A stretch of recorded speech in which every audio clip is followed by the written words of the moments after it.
दोस्तों, हॉर्मुज में 2 भारतीय जहाजों को निशाना बनाए जाने के बाद अब वहां सब कुछ बदल चुका है। हॉर्मुज की उन लहरों पर आज भारत ने कुछ ऐसा किया है जिसने पूरी दुनिया की धड़कनें रोक दी हैं। Sepa Navy, this is Motoranga Sanmar Herald. You gave me clearance to go. My name second on your list.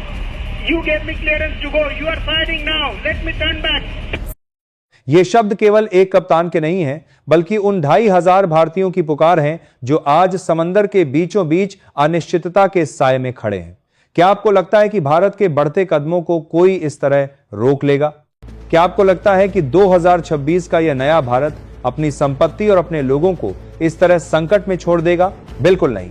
जैसे ही हॉर्मुज के द्वार पर हमारे जहाजों को निशाना बनाने की कोशिश हुई, दिल्ली के गलियारों से एक ही संदेश निकला, अच्छा नहीं किया ईरान। और इसी एक संदेश के साथ समंदर के सीने पर भारत की शक्ति का सबसे बड़ा प्रतीक विमानवाहक पोत INS विक्रांत अपनी पूरी ताकत के साथ निकल पड़ा है। आज सवाल केवल व्यापार का नहीं है, आज सवाल आत्मसम्मान का है। कल की घटना के बाद पूरी दुनिया में भारत के सम्मान को जो ठेस पहुंची है, उसे भुलाया नहीं जा सकता। आज समंदर के उस रणनीतिक रास्ते पर भारतीय नौसेना ने जो चक्रव्यूह रचा है, उसने विरोधी खेमे में हलचल मचा दी है। आखिर क्या हुआ था उस रात? क्यों हमारे जहाजों को वापस मुड़ने का आदेश देना पड़ा? और सबसे बड़ी बात, जब INS विक्रांत और इसके विमानों की गर्जना हॉर्मुज के आसमान में गूंजी, तो वहां के समीकरण कैसे बदल गए? तैयार हो जाइए, क्योंकि आज हम आपको उस सच्चाई से रूबरू कराएंगे जो दुनिया के बड़े न्यूज पोर्टल आपसे छिपा रहे हैं। आज हम बात करेंगे उस साहस की, उस कूटनीति की और उस अटूट संकल्प की जो केवल एक ही बात कहता है, अब होगा असली हिसाब। जब हॉर्मुज की लहरों से वह व्यथित कर देने वाला संदेश दिल्ली पहुंचा, तो देश के नेतृत्व के सामने केवल 2 रास्ते थे, या तो कूटनीति के मेज पर बैठकर लंबी चर्चा की जाए, या फिर अपनी रक्षात्मक शक्ति का ऐसा प्रदर्शन किया जाए जिसे दुनिया युगों तक याद रखे। भारत ने वह रास्ता चुना जो एक उभरती हुई महाशक्ति के लिए अनिवार्य था। जैसे ही आदेश जारी हुआ, अरब सागर के बीचों बीच तैनात भारत का गौरव INS विक्रांत एक नई दिशा की ओर मुड़ गया। इसे नाम दिया गया ऑपरेशन समुद्र रक्षक। यह केवल एक मिशन नहीं था, बल्कि उन हजारों भारतीयों को दिया गया वचन था कि उनकी सुरक्षा के लिए भारत का यह तैरता हुआ किला अब ढाल बनकर खड़ा है।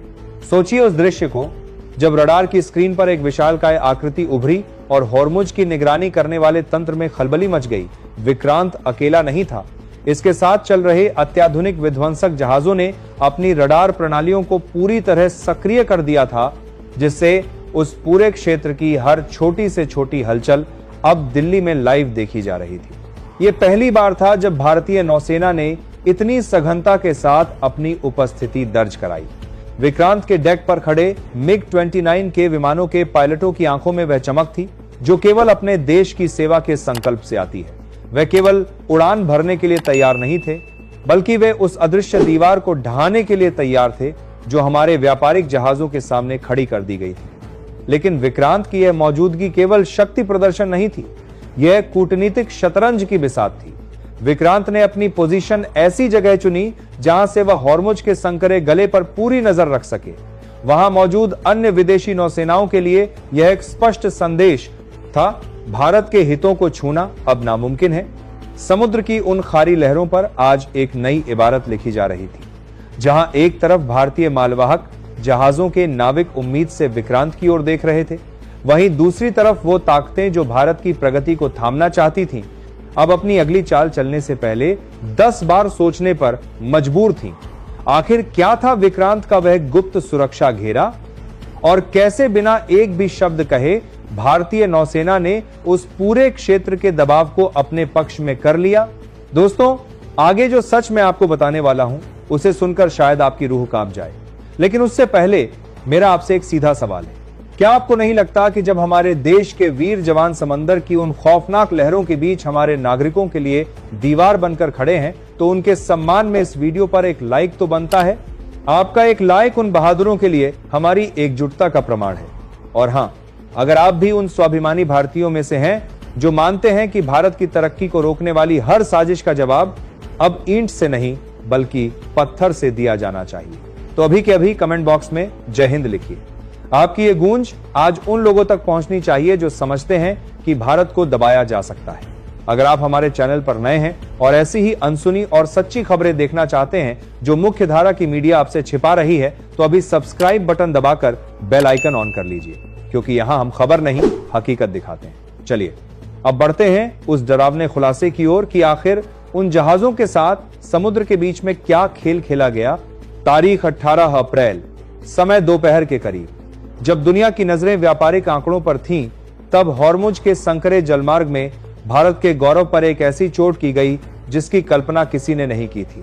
सनमार हेराल्ड, ये केवल एक नाम नहीं है, ये उस भारतीय संकल्प का गवाह है जिसने उस दोपहर समंदर के बीचों बीच उस अप्रत्याशित घटना का सामना किया।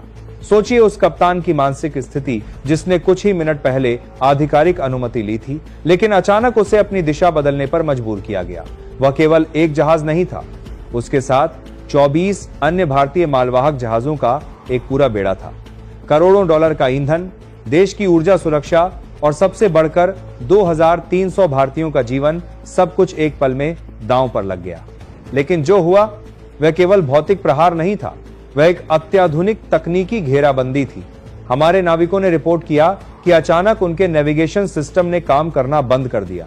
जीपीएस की स्क्रीन पर जहाजों की स्थिति गायब होने लगी। इसे तकनीकी भाषा में इलेक्ट्रॉनिक ब्लैकआउट कहा जाता है, यानी बिना किसी को बताए हमारे जहाजों को समुद्र के बीच में अंधा करने की कोशिश की गई। यह कोई साधारण चूक नहीं थी, यह एक सुनियोजित रणनीति थी ताकि भारतीय जहाजों में भ्रम पैदा हो और वे किसी बड़ी दुर्घटना का शिकार हो जाएं। लेकिन वहां मौजूद भारतीय अधिकारियों के धैर्य और कौशल ने स्थिति को संभाला। जब संचार के सारे आधुनिक रास्ते बंद किए गए, तब हमारे नाविकों ने पारंपरिक तरीकों का इस्तेमाल कर एक दूसरे से संपर्क बनाए रखा। इस प्रहार के बाद जो सवाल खड़े हुए, उन्होंने दिल्ली के सत्ता के गलियारों में हलचल मचा दी। क्या यह प्रहार केवल एक चेतावनी थी या फिर यह भारत की उस बढ़ती आर्थिक शक्ति को रोकने का प्रयास था जो अब किसी के दबाव में नहीं आती? विशेषज्ञों का मानना है कि जिस सटीकता के साथ हमारे जहाजों के संचार तंत्र को निशाना बनाया गया, वह किसी छोटी शक्ति का काम नहीं हो सकता। समुद्र के उस संकरे रास्ते पर उस दिन केवल बारूद की गंध नहीं थी, बल्कि वहां एक संदेश छिपा था। एक ऐसा संदेश जो भारत की ऊर्जा सप्लाई चेन को तोड़ना चाहता था। लेकिन उन ताकतों को यह अंदाजा नहीं था कि भारतीय जहाजों के पीछे जो शक्ति खड़ी है, वह अब मूकदर्शक बनकर नहीं रहेगी। जैसे ही सनमार हेराल्ड पर उस प्रहार की खबर आईएनएस विक्रांत तक पहुंची, समुद्र की लहरों का मिजाज बदल गया। अब यह केवल रक्षा का मामला नहीं था, अब मामला था उस साहस का जवाब देने का जिसने तिरंगे की गरिमा को चुनौती दी थी। आखिर कौन था उस अदृश्य जैमिंग के पीछे और क्यों भारतीय जहाजों को ही इस विशेष अभियान के लिए चुना गया? इन सवालों के जवाब अब समंदर की गहराई से निकलकर सतह पर आने वाले थे। जब समुद्र की लहरों से उठती हुई तनाव की चिंगारी भारत की राजधानी दिल्ली पहुंची, तो यहां का तापमान अचानक बढ़ गया। यह वह समय था जब शब्दों से ज्यादा इरादों की अहमियत थी।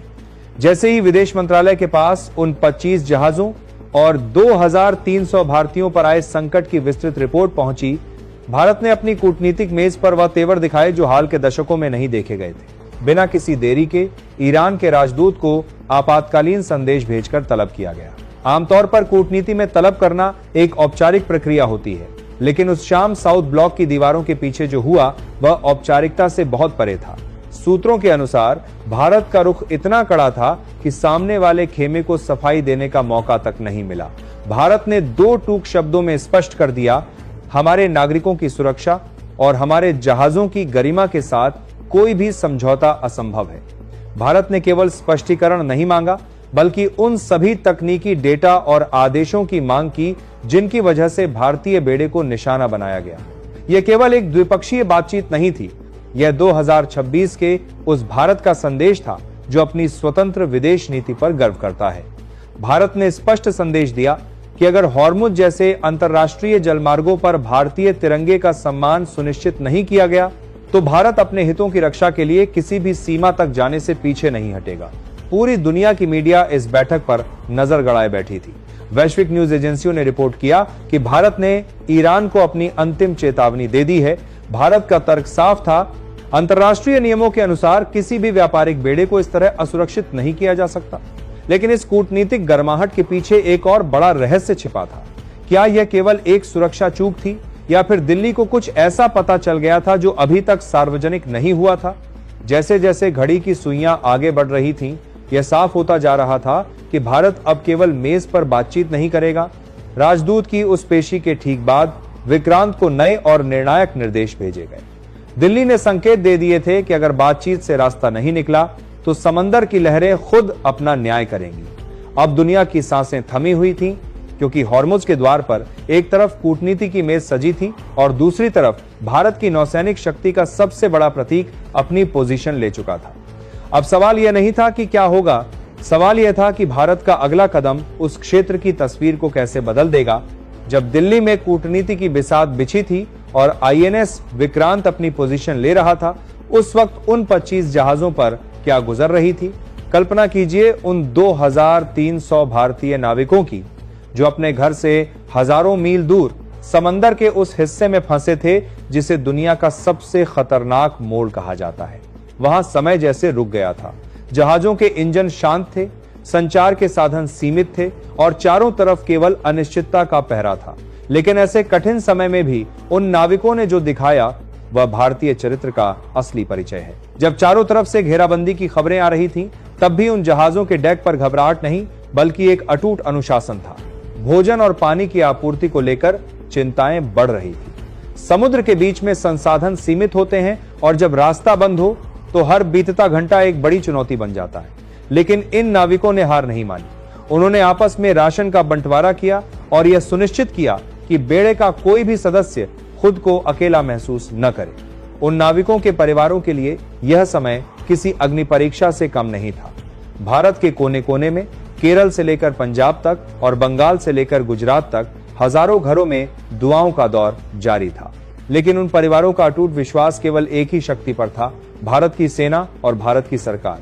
उन्हें पता था कि जब तक तिरंगा उन जहाजों पर लहरा रहा है, भारत उन्हें वापस लाने के लिए समंदर की गहराई और आसमान की ऊंचाई एक कर देगा।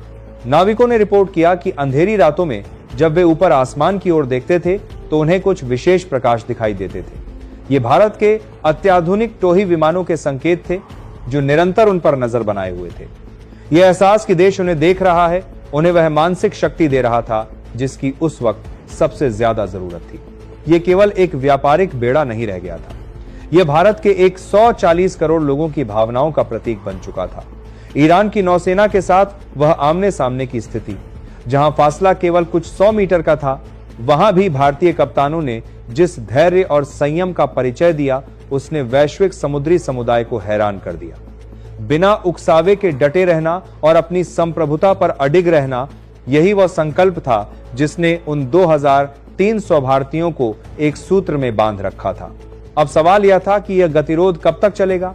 क्या उन नाविकों का धैर्य रंग लाएगा या फिर समंदर की ये लहरें किसी और बड़े तूफान की गवाह बनेंगी? दिल्ली की चुप्पी और विक्रांत की बढ़ती सक्रियता अब एक बड़े परिणाम की ओर इशारा कर रही थी। घड़ी की सुइयां अब उस बिंदु पर पहुंच चुकी थीं जहां से वापसी का कोई रास्ता नहीं था। दिल्ली से कूटनीतिक संदेश जा चुके थे, राजदूत को चेतावनी दी जा चुकी थी और अब समय था क्रियान्वयन का। हॉर्मुज की लहरों पर एक ऐसा दृश्य उभरा जिसने अंतर्राष्ट्रीय विश्लेषकों के पैरों तले जमीन खिसका दी। आईएनएस विक्रांत, जो अब तक केवल एक ढाल की तरह खड़ा था, उसने अपनी पोजीशन बदलनी शुरू कर दी। यह केवल एक युद्धाभ्यास नहीं था, यह एक स्पष्ट अल्टीमेटम था। भारतीय नौसेना ने उस क्षेत्र में एक ऐसी कतार बनाई कि वहां से गुजरने वाले हर एक विदेशी राडार को यह संदेश मिल गया कि अब भारत और अधिक प्रतीक्षा करने के मूड में नहीं है। इतिहास गवाह है कि भारत ने कभी किसी के क्षेत्र में हस्तक्षेप नहीं किया, लेकिन जब बात हमारे नागरिकों के जीवन की आती है तो भारत का धैर्य एक चट्टान की तरह मजबूत और हिमालय की तरह अटल हो जाता है। विक्रांत की तोपों का रुख और उसके डेक पर मौजूद अत्याधुनिक मिसाइल प्रणालियों का सक्रिय होना इस बात का प्रमाण था कि असली हिसाब शुरू हो चुका है। यहां समझना जरूरी है कि यह स्थिति कितनी गंभीर थी। एक तरफ ईरान की पूरी नौसैनिक शक्ति थी और दूसरी तरफ भारत का वह बेड़ा जिसका नेतृत्व विक्रांत कर रहा था। लेकिन भारत की शक्ति केवल इरादों में नहीं थी, बल्कि उस सत्य में थी जो हमारे साथ था। अंतर्राष्ट्रीय जलमार्गों पर निर्बाध व्यापार का अधिकार हर राष्ट्र का है और भारत उसी अधिकार की रक्षा कर रहा था। आज पूरी दुनिया देख रही है कि कैसे एक राष्ट्र अपने लोगों के लिए खड़ा होता है।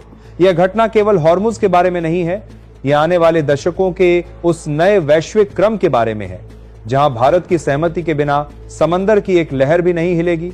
उन 2300 नाविकों की आंखों में जो उम्मीद की किरण थी वह अब एक विश्वास में बदल चुकी थी, क्योंकि उनके सामने तिरंगे की वह विशाल छाया खड़ी थी जो कभी पीछे नहीं हटती। दोस्तों, आज हम जिस मोड़ पर खड़े हैं वहां से एक बात साफ है, अच्छा नहीं किया ईरान। भारत ने अपनी दोस्ती निभाई है, लेकिन उस दोस्ती को कमजोरी समझने की भूल अब किसी को महंगी पड़ सकती है। होर्मुज का यह महासंकट हमें एक बहुत बड़ा सबक दे रहा है। क्या हमें अपनी ऊर्जा सुरक्षा के लिए अब भी इन पुराने रास्तों पर निर्भर रहना चाहिए, या फिर समय आ गया है कि हम अपनी पूरी ताकत अपने स्वदेशी संसाधनों और परमाणु ऊर्जा मिशन की ओर मोड़ दें? आज हर हिंदुस्तानी का सीना गर्व से चौड़ा है, क्योंकि हमारी नौसेना ने साबित कर दिया है कि हम झुकेंगे नहीं। लेकिन इस कहानी का अंत अभी बाकी है। जब तक हमारा एक एक नागरिक सुरक्षित भारत की धरती पर कदम नहीं रख देता, यह मिशन जारी रहेगा। आपको क्या लगता है? क्या भारत को अब और भी कड़ा कदम उठाना चाहिए? क्या हमें अपनी स्वतंत्र समुद्री नीति को और अधिक आक्रामक बनाना चाहिए? अपनी राय कमेंट बॉक्स में जरूर लिखें। आपकी एक एक राय इस देश की आवाज है। अगर आपको यह विस्तृत विश्लेषण और हमारे देश के वीर जवानों का यह साहस पसंद आया है तो इस वीडियो को हर एक भारतीय तक पहुंचाएं, लाइक करें, शेयर करें और हमारे चैनल को सब्सक्राइब करना न भूलें, ताकि आप तक सच पहुंचता रहे। मिलते हैं अगले बड़े खुलासे के साथ। तब तक सुरक्षित रहें और अपने देश पर गर्व करें। जय हिंद, जय भारत।